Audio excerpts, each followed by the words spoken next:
नमस्कार and welcome back. Iran के युद्ध के अंदर बहुत बड़ा ट्विस्ट आ गया है। ईरान ने अभी अभी एक मैसिव एक्सप्लोजन, कहाँ पे, वो भी दुबई के फाइनेंशियल डिस्ट्रिक्ट के अंदर करने का दावा किया है। पूरा का पूरा जो बिल्डिंग्स है उसको उन्होंने बोल दिया कि हमने आग लगा दी है सिटी बैंक की ब्रांच के ऊपर। केओस है स्ट्रीट्स ऑफ यूएई के अंदर। ये टेरिफाइंग स्टोरी है जो पूरे ईरान के मीडिया के अंदर फ्लैश हो रही है अभी कुछ घंटे पहले।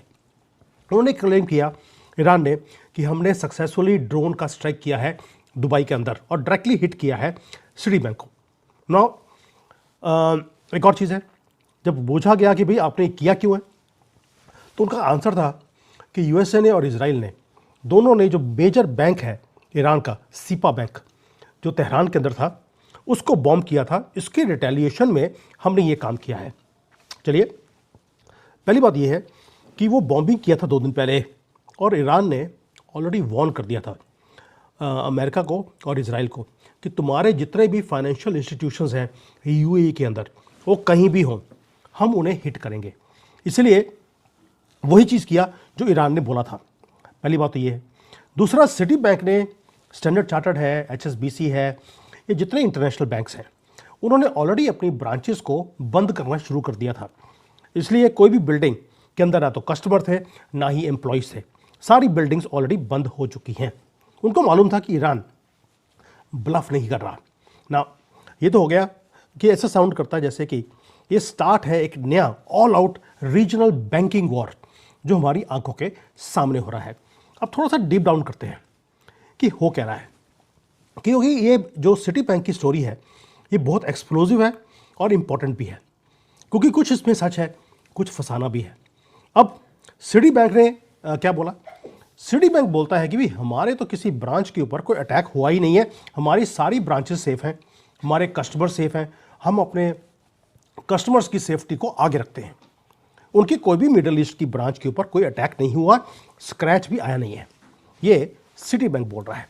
लेकिन दुबई की जो अथॉरिटीज़ हैं उन्होंने कंफर्म किया कि यस, एक ड्रोन आया था, हमने इंटरसेप्ट कर लिया, उसके कुछ पार्ट्स नीचे गिरे हैं दुबई के इंटरनेशनल फाइनेंशियल सेंटर के अंदर, लेकिन कोई ज़्यादा नुकसान हुआ नहीं है।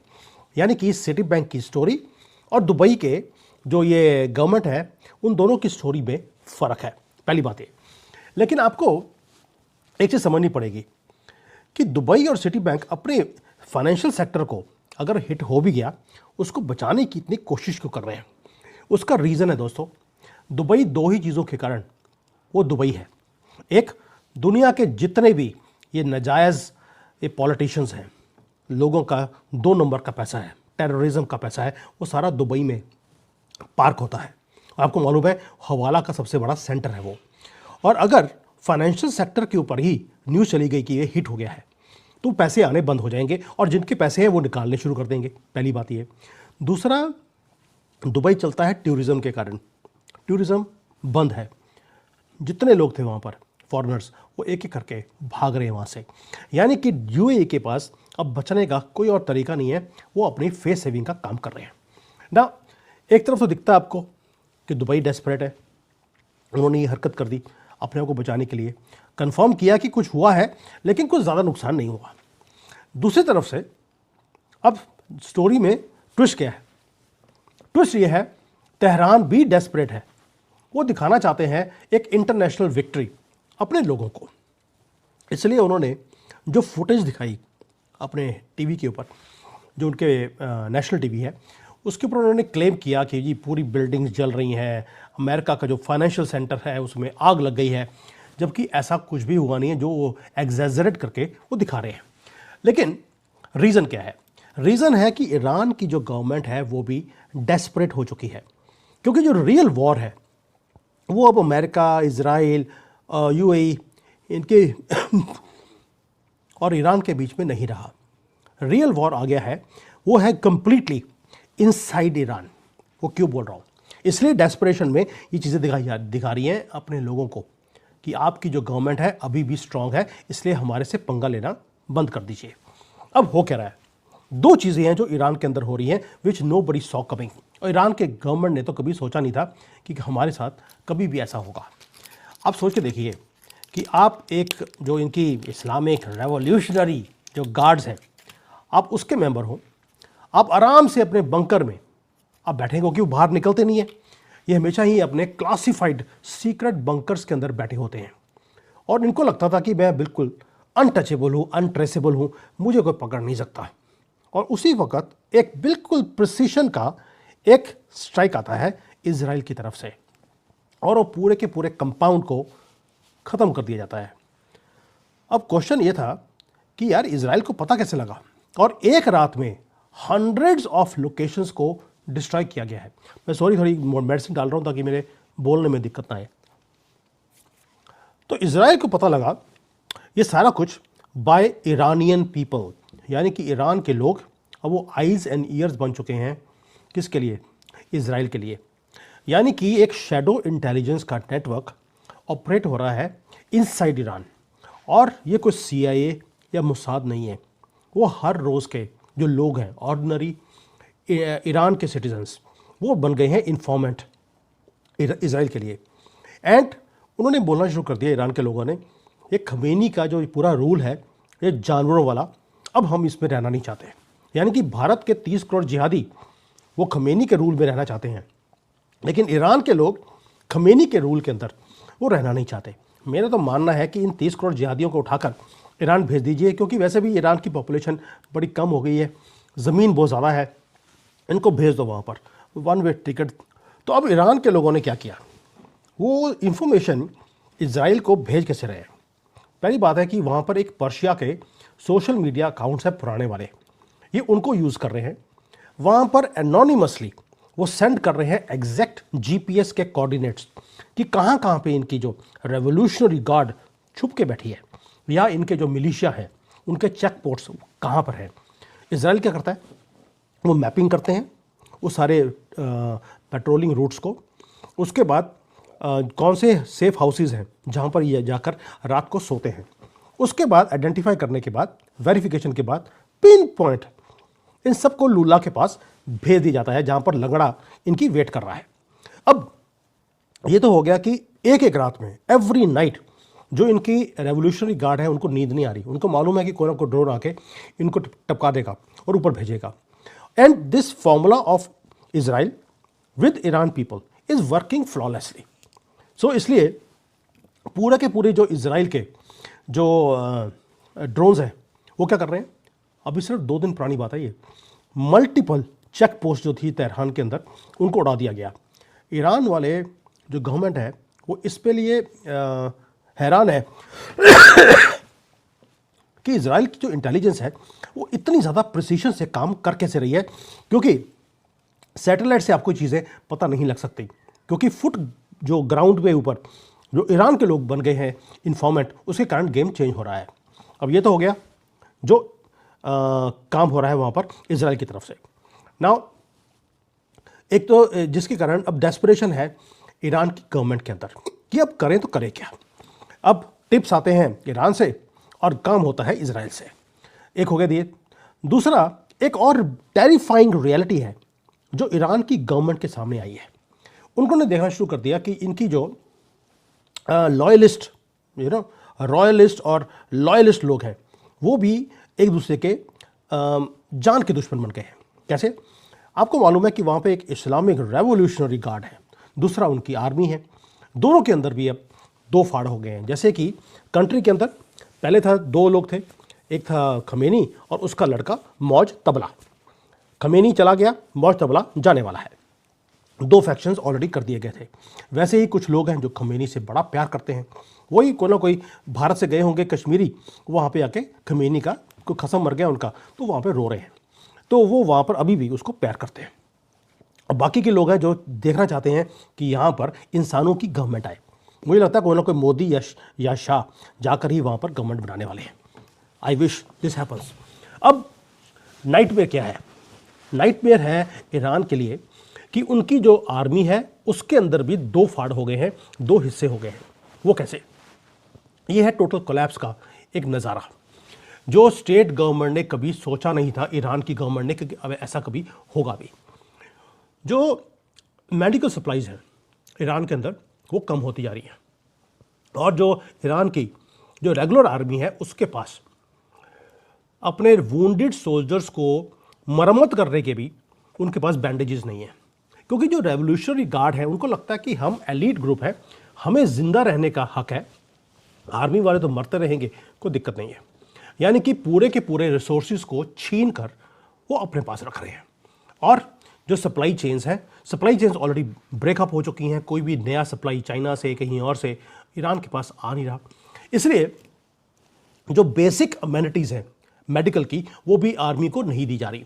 यहाँ तक कि पता लगा है कि एमुनिशन वो भी कम हो गया है। फ्रंट लाइन के ऊपर सोल्जर्स को भेजा जा रहा है लड़ने के लिए, लेकिन वहाँ पर चेक पोस्ट पे जाते हैं, साथ में 20 गोलियाँ दे के भेजते हैं। भाई मुझे लगता है कि ये तो गलत काम कर दिया। ये कम्युनिटी 420 है, तो एटलीस्ट अगर गार्ड भेजे थे तो 420 गोलियां तो लेके भेजते और उसके ऊपर लिखते हर के ऊपर अल्लाह की कसम हम गोली नहीं चलाएंगे, झूठी कसम ही तो खानी है। लेकिन इन्होंने 20 गोलियां दी हैं, वो 4 भी अपने पास रख ली। अब जो गार्ड है वो क्या कर रहे हैं, उनको मालूम है कि हमारे पास ना तो पानी है, ना खाना है, ना गोलियां हैं, ऊपर से ना मेडिकल का सामान है। उन्होंने अपनी वर्दियां, जो कि इस कम्युनिटी की फितरत है, अपनी वर्दी को उतारा, चेक पोस्ट को छोड़ा और अपने बच्चों को लेके अपने घर चले गए। अब जब उनको बुलाया जा रहा है कि भैया युद्ध है, आ जाइए लड़ने के लिए, उन्होंने आने से मना कर दिया। हर कंट्री के अंदर एक रिजर्व कम्युनिटी होती है जिसको युद्ध के अंदर अगर बुलाना पड़े, जैसे एक्स आर्मी वाले हैं उनको बुलाया जाता है, उन्होंने भी फ़ोन उठाने से मना कर दिया। उन सबको मालूम है कि वहाँ पर हमारी दुर्गति होने वाली है। यानी अगर आप देखेंगे 2 चीज़ें हो रही हैं।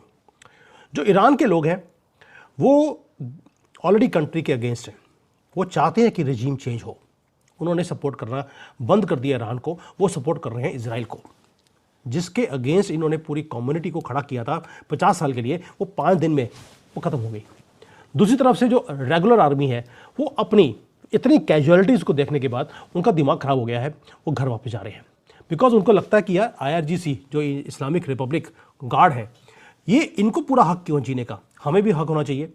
यानी कि अब अगर एम्बुलेंसेज हैं, सर्जिकल जो डॉक्टर्स होते हैं सर्जरी वाले, ब्लड के रिजर्व्स हैं, कुछ भी है, वो रेगुलर आर्मी को नहीं मिल रहा। इसलिए आर्मी वाले लोग छोड़ के जा रहे हैं। अब दोनों तरफ से जो रजीम है, आप सोच के देखिए उसके ऊपर क्या बीत रहा होगा कि लोग अगेंस्ट हैं, उधर से आर्मी भी अगेंस्ट है, आप कैसे जीतेंगे। अब इस सारे चीज़ों को बचने के लिए आपके पास एक ही चारा था कि अगर आपकी कंट्री कोलैप्स हो रही है, आप सामने वाली कंट्री जैसे UAE है, इसके फाइनेंशियल सेक्टर के ऊपर हिट कीजिए, क्योंकि सबसे ज़्यादा इंपॉर्टेंट फाइनेंशियल सेक्टर है दुबई का। अगर आप इसको हिट करेंगे तो दुबई हिट होगा, दुबई हिट होगा तो अमेरिका हिट होगा। क्यों? क्योंकि डॉलर, जो पेट्रो डॉलर है, वो UAE के कारण चलता है।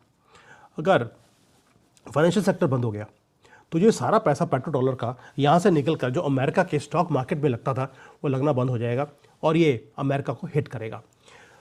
दोस्तों आपको एक और चीज़ समझनी पड़ेगी, जो कम्युनिकेशन के इक्विपमेंट्स हैं वो भी ख़त्म हो चुके हैं ईरान के अंदर।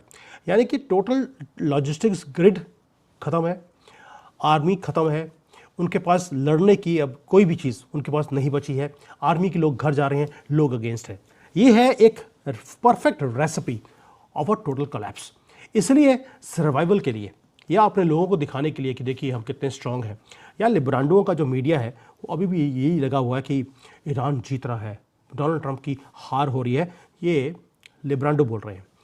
बट थोड़ा सा आप सारे पीसेस को टुगेदर कीजिए कि आपके पास एक ईरान की गवर्नमेंट है जो ड्रोन की स्ट्राइक तो करती है, ये कंफर्म न्यूज़ है, वो भी एक फॉरेन बैंक के ऊपर, वो भी दुबई के अंदर, एक प्रोजेक्ट करने के लिए कि हमारी स्ट्रेंथ कितनी है।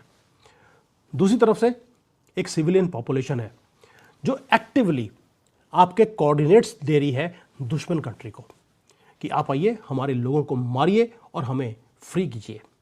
तीसरी तरफ से आपके पास एक आर्मी है जो फ्रैक्चर्ड है, जो घर जा रही है, वो ब्लीड कर रहे हैं युद्ध के मैदान में, लेकिन उनके ऊपर पट्टी लगाने के लिए भी पट्टियाँ नहीं है। तो आप सोच के देखिए कि ईरान को ये बोलते हैं सभी ये सुपर पावर है, और ये so called Iran super power वो अपनी स्ट्रेंथ को दिखाती है एक ड्रोन अटैक दिखाकर, और अटैक के बाद जो उन्होंने फेक वीडियो दिखाया कि हमने सिटी बैंक को अटैक किया और पूरी की पूरी बिल्डिंग जल गई लोग मर रहे हैं, हाहाकार हुआ पड़ा है। कोई ना कोई वीडियो गेम, भाई जैसे पाकिस्तान ने किया था, वीडियो गेम्स की वीडियो दिखा दी थी कि हमने भारत का कितना नुकसान किया है। कम्युनिटी तो वही है और इसलिए आपको मालूम है, मुझे आगे बताने की ज़रूरत नहीं है। ये रजीम है ईरान की जो फाइट कर रही है अपनी लाइफ के लिए। उन्हें मालूम है कि उन्हें बचाने वाला अब कोई नहीं बचा, ना उनके लोग, ना आर्मी, और खमेनी तो पहले ही लुल्ला को प्यारा हो चुका है। फाउंडेशंस अंदर से खोखली थी ईरान की और आज वो दिखनी शुरू हो गई हैं। एंटायर जो डायनामिक्स है दोस्तों मिडिल ईस्ट की गेम का, वो शिफ्ट हो गया है ऑलरेडी। और ये आगे जाकर, अभी तो अटैक एक किया है सिटी बैंक के ऊपर, आपको लगता है इजराइल और अमेरिका ईरान को ऐसे छोड़ देंगे? इनके जो फाइनेंशियल सेंटर है ईरान का, उसको ऑलरेडी डिस्ट्रॉय कर दिया गया है और आगे जाकर इनके अंदर और कितनी डिस्ट्रक्शन की जाएगी ये आपको वक्त बताएगा। अगर पता करना हो कि कितनी डिस्ट्रक्शन हुई है, मौज तबला से बात कर लीजिए। मौज तबला का सुना है कि एक टंग कट चुकी है, कुछ जो कटा हुआ था वो पूरा कट चुका है और उसको सांस भी आ नहीं रहा, तो आईसीयू में वो लेटा हुआ है। This is what we have come to know. इसमें क्या सच्चाई है मेरे पास कंफर्म न्यूज़ नहीं है, मैंने सुना तो मुझे लगा आपको मैं बता दूं कि उसका कटा हुआ कट चुका है। अब देखते हैं आगे जाके होता क्या है। थैंक यू, जय हिंद एंड वंदे मातरम।